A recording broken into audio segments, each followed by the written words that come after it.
Clinique juridique de Hamilton, bonjour. 7 mois après être arrivé au Canada, Jérôme Pommier a trouvé un emploi comme conseiller juridique à Hamilton. Un exemple d'immigration réussie pour l'instant. Mais il note quand même des problèmes dans le système. Entre autres, il a eu du mal au départ à trouver où les services en français sont offerts. Et si tu vas à des guichets, tu vas avoir des grosses difficultés à trouver les organisations. Et quand je dis trouver les organisations, ce ne serait-ce qu'avoir leur adresse. En Ontario, certains immigrants francophones ne savent pas qu'ils peuvent envoyer leurs enfants dans une école de langue française ou qu'ils ont parfois accès à des soins de santé dans leur langue. Résultat, ils vivent surtout en anglais. Et ça, ce n'est qu'un des problèmes. L'autre, c'est que depuis 2012, la province s'est fixé une cible, que 5 des immigrants qui arrivent en Ontario soient francophones. Or, 3 ans plus tard, on est loin du compte.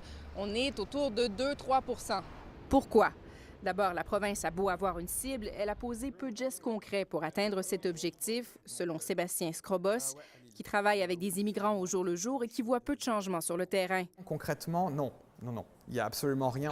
La province rétorque qu'elle a créé un comité d'experts, un portail web, qu'elle offre plus de services aux immigrants. Elle cible aussi des travailleurs qualifiés francophones via le nouveau système fédéral Entrée Express.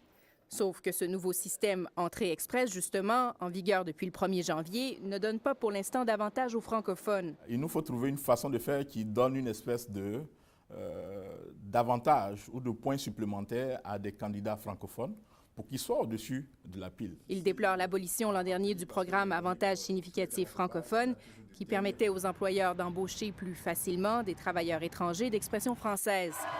Il reste à voir maintenant si le nouveau gouvernement de Justin Trudeau voudra agir dans le dossier. Le nouveau ministre de l'Immigration sera assermenté mercredi.